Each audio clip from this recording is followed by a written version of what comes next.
Hi అండి. నమస్తే. Welcome to realistic stories. నేనిప్పుడు మీకు చెప్పబోయే స్టోరీ వచ్చేసి 'రివెంజ్' ఎపిసోడ్ 5 అండి. ఈ స్టోరీస్ కనుక మీకు నచ్చినట్లయితే లైక్ చేయండి, షేర్ చేయండి, సబ్స్క్రైబ్ చేయండి. వీడియోని ఎక్కడ స్కిప్ చేయకుండా చివరి వరకు చూడండి. స్టోరీ పూర్తిగా అర్థమవుతుంది. ఇంకా లేట్ చేయకుండా స్టోరీలోకి వెళ్ళిపోదాం. మీనా శంకర్ నారాయణ చెప్పిన మాటలను పూర్తిగా నమ్మడంతో అంజు గురించి ఎలాంటి ఆలోచనలు లేకుండా ప్రశాంతంగా ఉండగలుగుతుంది. కుమార్ ప్రతిరోజు అంజుని హాస్పిటల్కు తీసుకువెళ్ళి కౌన్సిలింగ్ ఇప్పిస్తూ వస్తున్నాడు. కొద్ది రోజులకు అంజు మానసికంగా కూడా కొంచెం కుదుటపడుతుంది. కుటుంబం అంతా మళ్ళీ ఎప్పటిలాగే సంతోషంగా ఉండగలుగుతారు. అంజు పరీక్షల దగ్గరికి రావడంతో అంజును దగ్గరుండి కుమార్ రోజు పరీక్షకు తీసుకువెళుతూ ఉండేవాడు. అనుకోకుండా ఒకరోజు సాయంత్రం శంకర్ నారాయణ మీనా వాళ్ళ ఇంటికి వస్తాడు. మీనా కంగారుగా సార్ కూర్చోండి, కాఫీ తీసుకొస్తాను అని కిచెన్లోకి వెళ్తుంది. రూమ్లో ఉన్న కుమార్ వెంటనే బయటకు వచ్చి మీరు మా ఇంటికి రావడం చాలా ఆశ్చర్యంగా ఉంది. మీరు పెద్దవాళ్ళు కదా, మా ఇల్లు మీకు ఇబ్బందిగా అనిపించవచ్చు అంటాడు. అదేమీ లేదు కుమార్, ఇక నుండి మీరు మా బంధువులు కదా అంటాడు శంకర్ నారాయణ. ఒక కేసు పని మీద ఇటుగా వెళుతూ ఒకసారి పలకరించి వెళదామని వచ్చాను అంటాడు శంకర్ నారాయణ. వీణ కాఫీ తీసుకొచ్చిస్తుంది. శంకర్ నారాయణ కాఫీ తాగుతూ అంజు ఇంట్లో లేదా అంటే ఇప్పటి వరకు నేను తనని చూడలేదు కదా అంటాడు. మీనా వెంటనే ఇంట్లోనే ఉంది సార్, నేను తీసుకొస్తాను అంటుంది. మీనా వెంటనే వెళ్ళి అంజుని తీసుకొస్తుంది. అంజు వచ్చి ఏమీ మాట్లాడకుండా కుమార్ పక్కనే నిలబడి ఉంటుంది. శంకర్ నారాయణ నేనెవరో తెలుసా అంజు అని అడుగుతాడు. తెలియదండి అంటుంది అంజు. నేను మీ నాన్నకు బాగా కావాల్సిన వాడిని. నా గురించి మీ అమ్మ నాన్న నీకు ఎప్పుడు చెప్పలేదా? ఏం మీనా నా గురించి చెప్పలేదా అంజుకి అని అడుగుతాడు శంకర్ నారాయణ. లేదు సార్, ఆ సందర్భం ఎప్పుడూ రాలేదు అంటాడు కుమార్. పరిచయం చేసుకోవడానికి సందర్భం ఏముంటుంది కుమార్ అంటూ శంకర్ నారాయణ పైకి లేచి అంజుకి షేక్ హ్యాండ్ ఇచ్చి నా పేరు శంకర్ నారాయణ, ఇక్కడే సిటీలోనే డీజీపీగా వర్క్ చేస్తున్నాను. మీ నాన్నకు చాలా కావలసిన వాడిని. నీ ఎగ్జామ్స్ అయిపోగానే ఎంసెట్ కోచింగ్కి ప్రిపేర్ అవ్వు. నీకు మెడిసిన్లో సీటు ఆల్రెడీ నేను కన్ఫర్మ్ చేసేసాను అంటాడు నవ్వుతూ. అంజు ఆశ్చర్యంతో ఓకే సార్, థ్యాంక్ యూ అంటుంది. సరే నేను వెళ్తాను అంటూ శంకర్ నారాయణ బయలుదేరి వెళ్ళిపోతాడు. శంకర్ నారాయణ వెళ్ళగానే అంజు అనుమానంతో డాడీ ఎవరు ఈ అంకుల్, నేను ఎప్పుడూ చూడలేదు మీతో. ఆయన నా మెడిసిన్ సీటు కన్ఫర్మ్ చేయడం ఏంటి అంటుంది అంజు. కుమార్ తడబడుతూ అదేం లేదు అంజు, డీజీపీ గారు నాకు బాగా తెలుసు. ఒకసారి కలిసినప్పుడు నీ మెడికల్ సీటు గురించి చెప్పాను. ఆ సీటు గురించి ఆయన చూసుకుంటాను అన్నారు. అది చెప్పడానికే ఇంటికి వచ్చారు. చాలా మంచివారు అంజు, ఆయన వచ్చినప్పుడు నువ్వు గౌరవంగా నడుచుకో అంటాడు కుమార్. సరే నాన్న, మనకి ఇంత హెల్ప్ చేశారు కదా, ఈసారి వచ్చినప్పుడు కృతజ్ఞతలు చెప్తాను అంటుంది అంజు. శంకర్ నారాయణ ఆఫీస్లో కూర్చుని పెద్ద కుటుంబంతో పెళ్లి కుదిరింది అని జరిగినది అంతా మర్చిపోయి చాలా సంతోషంగా ఉన్నట్లు ఉన్నారు అందరూ కూడా.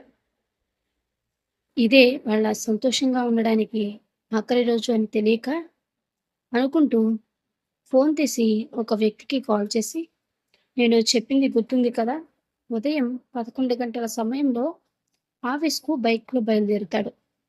ఇంటి దగ్గర నుండి వెనకాలే ఫాలో అయ్యి అనుమానం రాకుండా యాక్సిడెంట్ చేయండి. ఆ కుమార్ ప్రాణాలతో ఉండకూడదు. చాలా జాగ్రత్తగా ప్లాన్ చేయండి. ఏదైనా తేడా వస్తే అడ్డమైన కేసులో పెట్టి మిమ్మల్ని జైల్లో పడేస్తా అంటాడు శంకర్ నారాయణ క్రూరంగా. కాల్ కట్ చేసి మీనా ఇక నుండి నీకు అన్ని కష్టాలే. ఎంత ధైర్యం ఉంటే నా కొడుకుని కిడ్నాప్ చేసి చంపాలి అనుకుంటావు? ముందు నీ నుండే స్టార్ట్ చేద్దాం అనుకున్నా, కానీ నువ్వే నీ భర్తని తీసుకొచ్చి పరిచయం చేశావు. లేదంటే నిన్ను నీ కూతుర్ని అడ్డు తొలగించుకుంటే సరిపోతుంది అనుకున్నాను. జరిగిన విషయమంతా కుమార్కి చెప్పి తన ప్రాణాలు పోయేలా చేస్తున్నావు అనుకుంటూ ఉంటాడు. ఎప్పటిలాగానే కుమార్ ఆఫీస్కు రెడీ అవుతూ ఉంటాడు.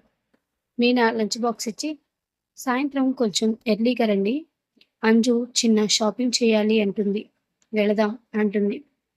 సరే, నేను కాల్ చేస్తాను, మీరు రెడీ అయి ఉండండి, నాకు సమయం అవుతుంది, నేను ఆఫీస్కి వెళ్తున్నా, జాగ్రత్త, అంజు బాయ్ అంటూ అంజు నుదుటిపై ముద్ద పెట్టుకొని ఆఫీస్కు బయలుదేరుతాడు కుమార్.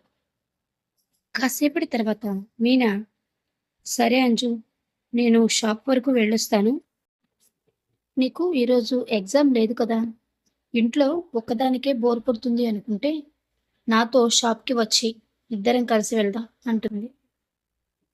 లేదులే అమ్మా, నా ఫ్రెండ్ స్వాతి వస్తాను అంది. ఇద్దరం కలిసి రేపు ఎగ్జామ్కి ప్రిపేర్ అవ్వాలి కదా, ఇంట్లోనే ఉండి చదువుకుంటాను అంటుంది అంజు. సరే, జాగ్రత్త మరి, నేను వెళ్తున్నా అంటూ షాప్కి బయలుదేరుతుంది మీనా. ఆఫీస్కు వెళ్తున్న కుమార్ వెనకాలే ఒక లారీ ఫాలో అవుతూ వెళ్తూ ఉంటుంది. కుమార్ అదేమీ గమనించకుండా డ్రైవింగ్లో నిమగ్నమై ఉంటాడు. కాసేపటికి వెనకాలే ఫాలో అవుతున్న లారీ వేగంగా వచ్చి కుమార్ బైక్ను ఢీకొడుతుంది. దానితో కుమార్ బైక్తో సహా పల్టీ కొట్టి పక్కనే ఉన్న డివైడర్ మీద పడిపోతాడు. అది చూసిన జనమంతా వేగంగా కుమార్ను ముట్టడిస్తారు. ఆ లారీ వేగంగా ఎవరికి దొరకకుండా వెళ్ళిపోతుంది. పక్కనే ఉన్న తోటి ప్రయాణికులు వెంటనే 108కు కాల్ చేసి కుమార్ని అంబులెన్స్లో హాస్పిటల్కి పంపిస్తారు. తలకి పెద్ద గాయం అవడంతో కుమార్ మాట్లాడలేక పక్కనే కూర్చుని ఉన్న అతనికి మా వాళ్ళకి కాల్ చేయమని సైగ చేస్తూ ఉంటాడు. వెంటనే అతను కుమార్ ప్యాంట్ జేబులో ఉన్న ఫోన్ తీసి కాల్ లిస్ట్లో ఉన్న నెంబర్స్ తీసి కుమార్కి చూపిస్తాడు. కుమార్ మీనాకు కాల్ చేయమని సైగ చేస్తాడు. అతను మీనాకు కాల్ చేస్తాడు. మీనా డ్రైవింగ్లో ఉండడం వల్ల ఫోన్ లిఫ్ట్ చేయదు. వెంటనే అతను ఫోన్ లిఫ్ట్ చేయడం లేదు సార్, నేను మళ్ళీ కాల్ చేస్తాను, హాస్పిటల్ వచ్చింది, మీరు కంగారు పడకండి అని కుమార్ను హాస్పిటల్లో అడ్మిట్ చేస్తారు. కుమార్ను చెక్ చేసి డాక్టర్ అంబులెన్స్ డ్రైవర్ని పిలిచి వీళ్ళ బంధువులకు వెంటనే ఇన్ఫార్మ్ చేయండి అంటారు. కుమార్ ఫోన్ తీసుకుని మళ్ళీ మీనాకి కాల్ చేస్తూ ఉంటారు. స్కూటీలో వెళ్తున్న మీనాకు ఎక్కడో ఫోన్ రింగ్ అయిన శబ్దం వినిపించడంతో పక్కనే బండి ఆపి ఫోన్ తీసుకుని చూస్తుంది. ఏంటి ఈయన ఎన్నిసార్లు కాల్ చేస్తున్నారు, ఇప్పుడే కదా ఆఫీస్కి వెళ్ళారు అంటూ తిరిగి కాల్ చేస్తుంది. అంబులెన్స్లో ఉన్న వ్యక్తి కాల్ లిఫ్ట్ చేసి, మేడం, మేము గవర్నమెంట్ హాస్పిటల్ నుండి కాల్ చేస్తున్నాము, ఈ ఫోన్ ఉన్న అతనికి ఒక పెద్ద యాక్సిడెంట్ అయ్యింది, తను మీకు కాల్ చేయమని చెప్పడం వల్ల మేము మీకు కాల్ చేశాము అని చెప్తాడు. ఒక్కసారిగా మీనా గుండె ఆగినంత పని అవుతుంది. కాళ్ళు చేతులు వణికిపోయి చెమటలు పట్టేస్తాయి. మేడం, లైన్లోనే ఉన్నారా, వింటున్నారా అని అడుగుతాడు అతను. మీనా నోట్లో నుంచి మాట రాక హా, వస్తున్నా అంటూ కాల్ కట్ చేసి వెంటనే వేగంతో హాస్పిటల్కి చేరుకుంటుంది. హాస్పిటల్ బయటే బండి అక్కడే పడేసి పరిగెత్తుకుంటూ లోపలికి వెళ్ళి ఇప్పుడు ఒక యాక్సిడెంట్ కేసు వచ్చిందంట, ఏ రూమ్లో ఉంది అంటూ అక్కడి వాళ్ళని అడుగుతూ ఉంటుంది. నేనే మేడం మీకు కాల్ చేసింది, ఇదిగోండి సార్ ఫోన్, రండి, నేను కుమార్ దగ్గరకు తీసుకువెడతాను అంటూ మీనాను కుమార్ దగ్గరకు తీసుకువెళ్తాడు.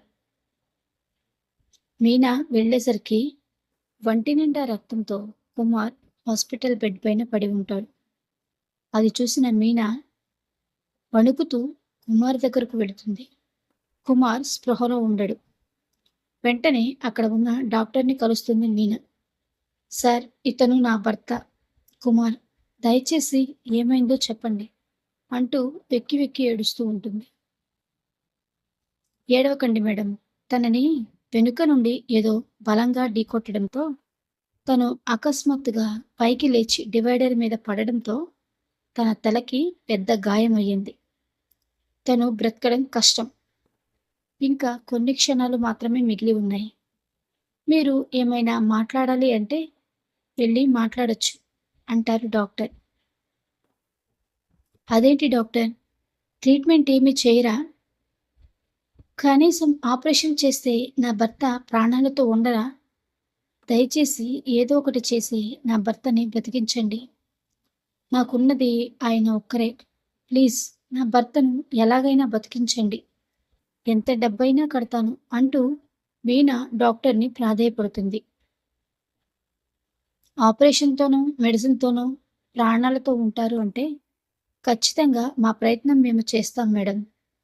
తల వెనుక భాగంలో బలమైన గాయం కావడంతో ఆయన మెదడు శిథిలమైపోయింది. నేనే కాదు, సిటీలో ఏ హాస్పిటల్‌కు తీసుకువెళ్ళినా తను ప్రాణాలతో బతకడం కష్టం.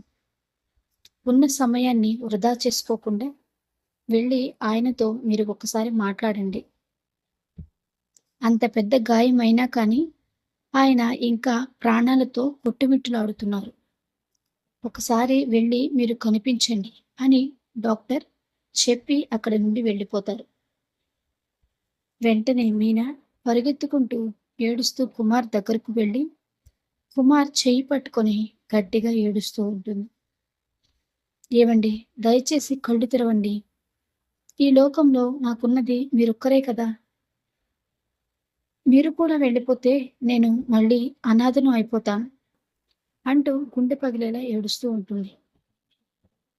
మీనా మాటలు ఎక్కడో వినబడిన కుమార్ నెమ్మదిగా కళ్ళు తెరిచి మీనా చెయ్యి గట్టిగా పట్టుకుని మెల్లగా, జాగ్రత్త మీనా, అంజు జాగ్రత్త, ఇంటి బాధ్యత తీసుకొని నీకు విశ్రాంతి ఇద్దాము అనుకున్నా.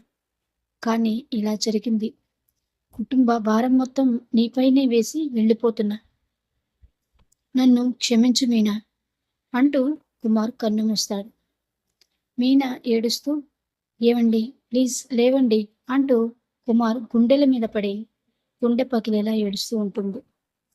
కాసేపటికి డాక్టర్ వచ్చి బాధపడకండి, ఆయన యాక్సిడెంట్ జరిగిన ఆ ప్రదేశంలోనే చనిపోవాలి. కానీ మీకోసం తన చివరి ప్రాణంతో ఇప్పటి వరకు పొట్టుమిట్టులాడుతూ ఉన్నారు. ఆయనకు ఇంతవరకే రాసిపెట్టి ఉంది అనుకోండి. ఇంకా ఇంటికి తీసుకువెళ్ళొచ్చు అంటారు డాక్టర్. మీనా ఏమి చేయాలో అర్థం కాక కుమార్ దగ్గరే కూర్చుండిపోతుంది. ఇంతలో అంబులెన్స్ డ్రైవర్ వచ్చి మేడం, మీ అడ్రస్ చెప్తే అక్కడికి తీసుకువెళతాను అంటాడు. అంబులెన్స్ డ్రైవర్కు అడ్రస్ చెప్పి హరికి కాల్ చేస్తుంది మీనా. హరి కాల్ లిఫ్ట్ చేసి డ్రైవింగ్లో ఉన్నాను మీనా, మళ్ళీ చేయనా అంటాడు. ఏమీ మాట్లాడకుండా ఏడుస్తూ ఉంటుంది మీనా. ఏడుస్తూ ఉన్న శబ్దం విన్న హరి బైక్ పక్కన ఆపి ఏమైంది మీనా, ఎందుకు ఏడుస్తున్నావు, ఎక్కడున్నావు అంటాడు కంగారుగా. కుమార్కు యాక్సిడెంట్ అయ్యి చనిపోయారు, హాస్పిటల్లో ఉన్నాను అంటుంది మీనా. ఎప్పుడు జరిగింది ఇదంతా, నాకెందుకు చెప్పలేదు? చనిపోవడం ఏంటి, ఏ హాస్పిటల్ చెప్పు, నేను వెంటనే వస్తా అంటూ వెంటనే హాస్పిటల్కు బయలుదేరుతాడు హరి. హరి వెళ్ళేటప్పటికి కుమార్ బాడీని అంబులెన్స్లోకి ఎక్కిస్తూ ఉంటారు. వెనుక మీనా ఏడుస్తూ ఉంటుంది. వెంటనే హరి పరిగెత్తుకుంటూ వచ్చి ఎక్కడ జరిగింది యాక్సిడెంట్, చనిపోయారా, ఏ డాక్టర్ చూశారు అని అడుగుతాడు అంబులెన్స్ డ్రైవర్ని. లోపల డాక్టర్ ఉన్నారు, ఒకసారి వెళ్ళి మాట్లాడండి సార్ అంటాడు అతను. వెంటనే హరి లోపల డాక్టర్ దగ్గరకు వెళ్ళి కుమార్ గురించి మాట్లాడతారు. డాక్టర్ అంతా వివరంగా చెప్తారు. తను బ్రతికే అవకాశమే ఉంటే మేమే వేరొక హాస్పిటల్కి షిఫ్ట్ చేయడమో లేదా మేమే ఏదైనా సర్జరీ చేసి ఉండేవాళ్ళం కదా. తను యాక్సిడెంట్ అయ్యాక ఆ 10 నిమిషాలు బ్రతికి ఉండడమే చాలా పెద్ద విషయం. మీరు జీర్ణించుకోలేకపోయినా ఇదే నిజం అంటూ డాక్టర్ అక్కడి నుండి వెళ్ళిపోతారు. హరి ఏమీ మాట్లాడలేక అంబులెన్స్ దగ్గరకు వచ్చి మీనాను ఎలా ఓదార్చాలో తెలియక మీనాను కూడా అంబులెన్స్లో ఎక్కించి బైక్లో వెనకాలే ఫాలో అవుతూ వెళుతూ ఉంటాడు. వెంటనే శంకర్ నారాయణకు కాల్ చేస్తాడు హరి. సార్, ఒక ఘోరం జరిగిపోయింది. మీనా భర్త కుమార్ యాక్సిడెంట్ అయ్యింది. అనుకోకుండా ఆయన చనిపోయారు సార్ అంటాడు హరి. శంకర్ నారాయణ ఏమీ మాట్లాడకుండా తన మనసులో ఈ వార్త కోసమే ఎదురు చూస్తున్నాడు. ఎప్పుడు చేస్తావా అని అనుకుంటూ ఉంటాడు. సార్, లైన్లోనే ఉన్నారా, వినిపిస్తుందా అంటాడు హరి. వెంటనే శంకర్ నారాయణ కంగారు పడినట్లుగా నటిస్తూ ఏం మాట్లాడుతున్నావు హరి? నమ్మలేకపోతున్నాను. చనిపోవడం ఏంటి? ఏ హాస్పిటల్ చెప్పు, నేను వెంటనే బయలుదేరుతున్నాను అంటాడు. చేయడానికి ఇంకా ఏమీ మిగలలేదు సార్. కుమార్ తన ప్రాణాలను కోల్పోయాడు. డాక్టర్ ఇంటికి తీసుకు వెళ్ళిపోమని చెప్పారు అంటాడు హరి బాధపడుతూ. అవునా, సరే, నేను ఇంటి దగ్గరికి బయలుదేరుతున్నాను అని శంకర్ నారాయణ కాల్ కట్ చేసి సంతోషంతో ఉప్పొంగిపోతూ యాక్సిడెంట్ చేసిన వాళ్ళకి కాల్ చేసి చెప్పింది చెప్పినట్లుగా చేశారు. మీ శిక్ష నేను తగ్గిస్తాను. మీ పేమెంట్ మీ అకౌంట్లోకి క్రెడిట్ అవుతుంది. ఇంకా మీతో చాలా పని ఉంది. నాకు టచ్లో ఉండండి అంటాడు.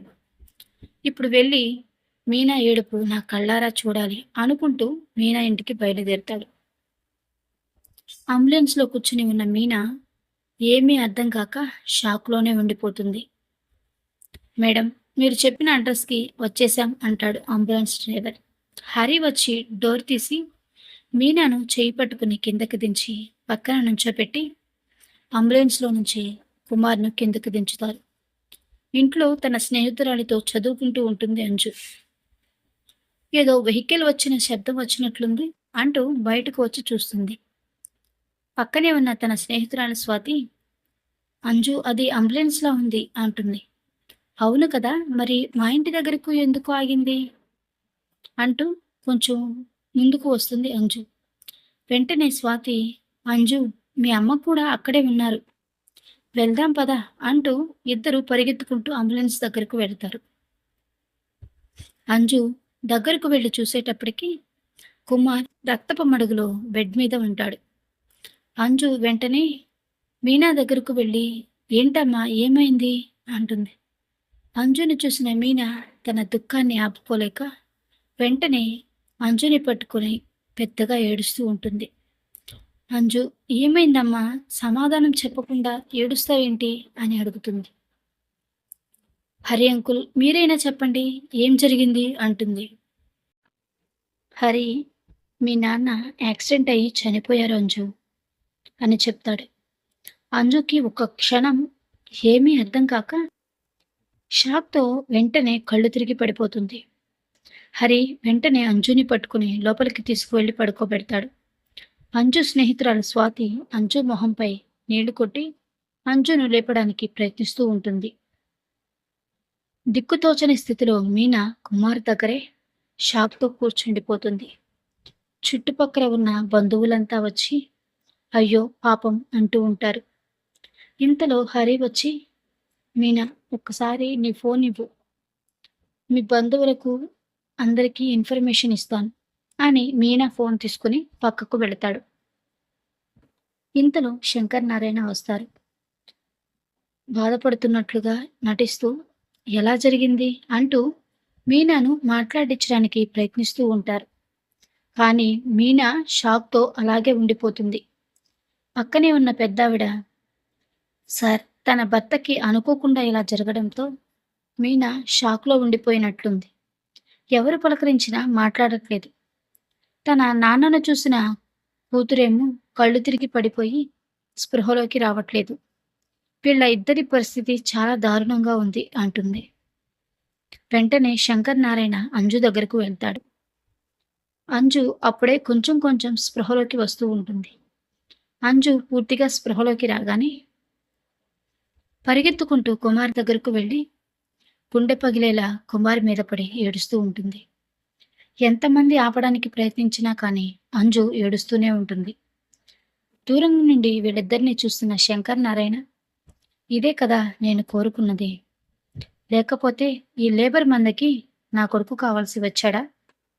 జీవితాంతం తల్లి కూతుర్లు ఇలాగే ఏడ్చేలా చేస్తాను అనుకుంటూ ఉంటాడు. హరి వచ్చి, సార్ చూసారా మా మధ్యతరగతి బతుకులు, ఒక మంచి జరుగుతుంది అనుకునే లోపే భరించలేని బాధ ఎదురవుతుంది. అంజుకి తగిలిన గాయం ఇప్పుడిప్పుడే నయమవుతుంది అనుకునే లోపు మీనాకు కోలుకోలేని ఎదురు దెబ్బ తగిలింది. ఇప్పుడిప్పుడే కొంచెం కుదుటపడుతూ ఉన్న అంజు మానసిక పరిస్థితి ఏమవుతుందో అని నాకు భయంగా ఉంది సార్ అంటాడు హరి. శంకర్ నారాయణ, కాలం ఎప్పుడూ ఒకేలా ఉంటుందా? మన జీవితంలోకి ఎప్పుడు ఎలాంటి ప్రణయాలను సృష్టిస్తుందో ఎవరికీ తెలియదు హరి. కాలమే అన్నిటికీ సమాధానం చెప్తుంది. మనం ఓదార్చడం తప్ప ఏమీ చేయలేం. వాళ్లకు ఉన్న బాధని కొంచెం కూడా తగ్గించలేం.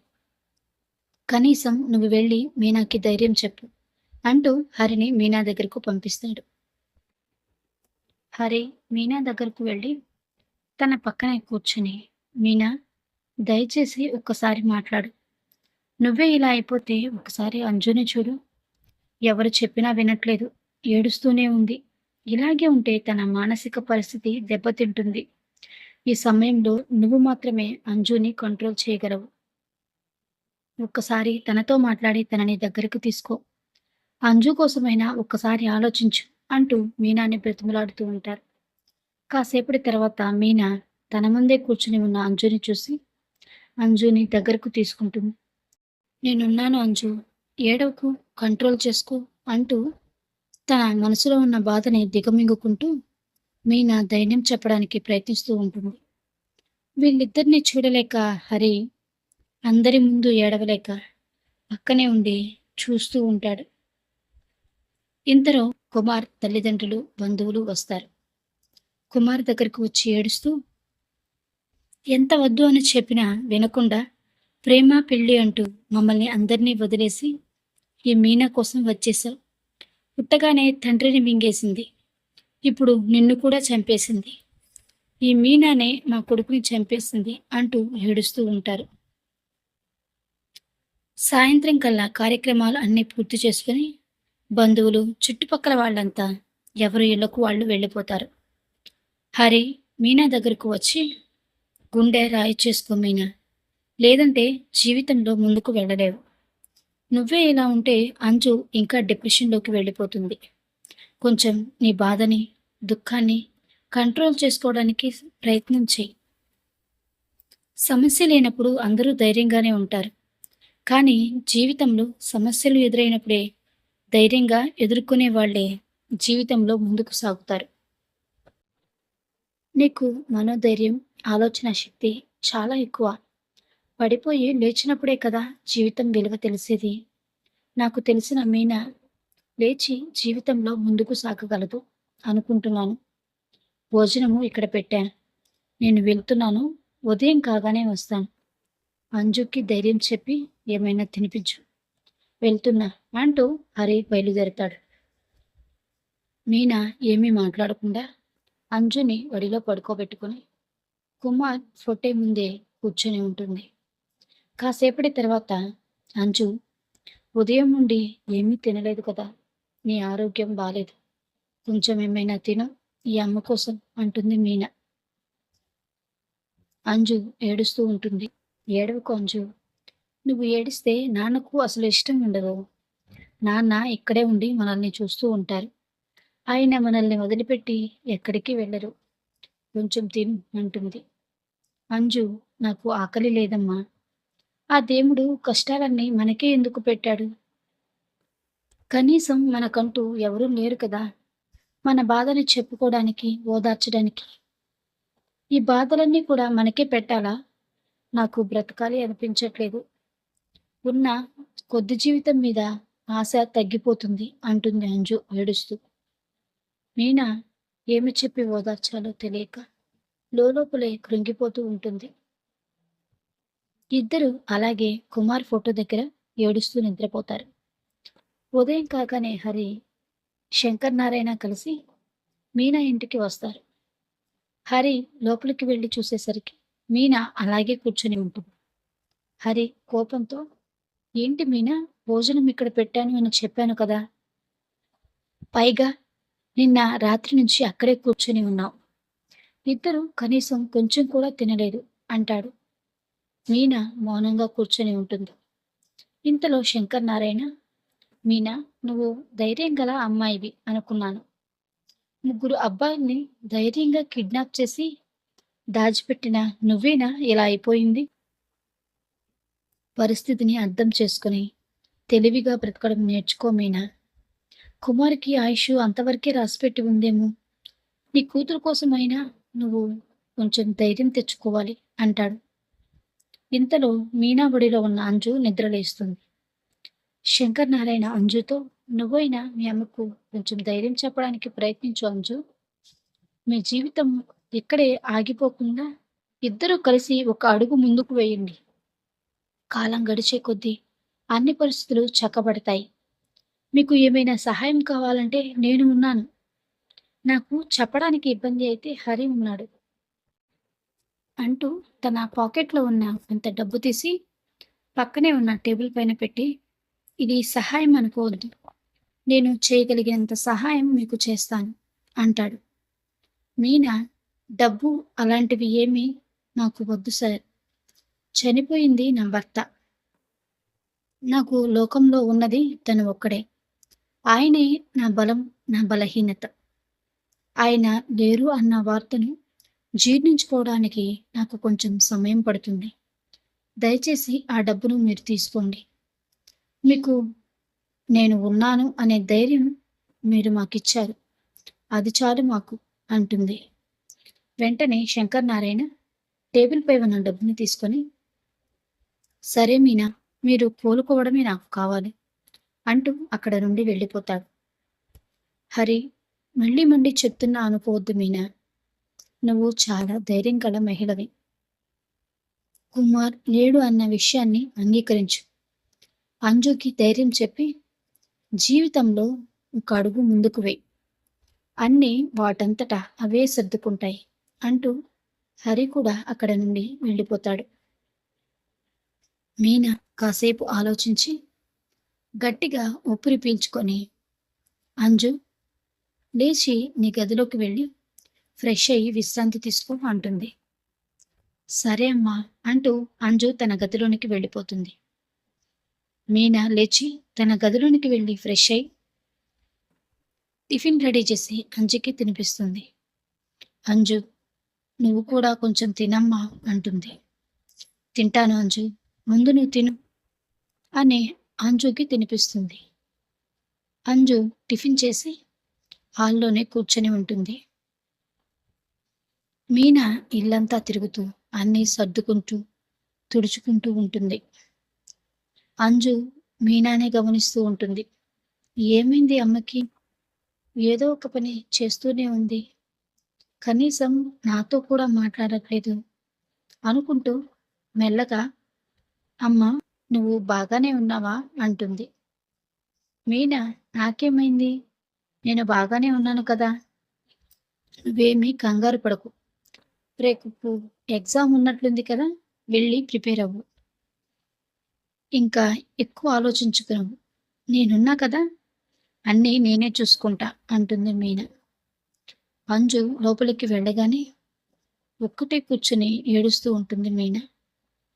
నేను ఏడిస్తే అంజు ఎక్కడ ధైర్యం కోల్పోతుందో అని ఏడవడానికి కూడా భయపడాల్సి వస్తుంది. అంజు జీవితం ఒక దారిలోకి వచ్చే వరకు నేను ధైర్యంగా ఉండక తప్పదు అనుకుంటూ కళ్ళు తుడుచుకొని లోపలికి వెళ్ళిపోతుంది. శంకర్ నారాయణ డబ్బు ఇస్తుంటే మీనా వద్దు అంది. భర్త పోయినా ఆత్మాభిమానం పోలేదు తనకి. ఇంకా అయిపోయింది అనుకుంటుందేమో. దానికి ఏడవడానికి కన్నీళ్లు కూడా ఇంకిపోయేలా చేస్తాను. నా నెక్స్ట్ టార్గెట్ మీనానే. మీనా కూడా పోతే ఆ అంజు ఒక్కటే ఏమీ చేయలేదు. పైగా అంజుకి తనని పాడు చేసిన వాళ్ళు ఎవరో కూడా తెలియదు. అది ప్రాణాలతో ఉండడం వల్ల నా కొడుక్కి నాకు ఏమీ ఇబ్బంది లేదు అనుకుంటూ ఉండగా హరి వస్తాడు. సార్, మీకు ఒక విషయం చెప్పాలి. కుమార్కి అనుకోకుండా యాక్సిడెంట్ అయ్యింది అనుకున్నాను. నేను యాక్సిడెంట్ చేసిన ప్రదేశానికి వెళ్ళి సమాచారాన్ని సేకరించాను. అది యాక్సిడెంట్ కాదు.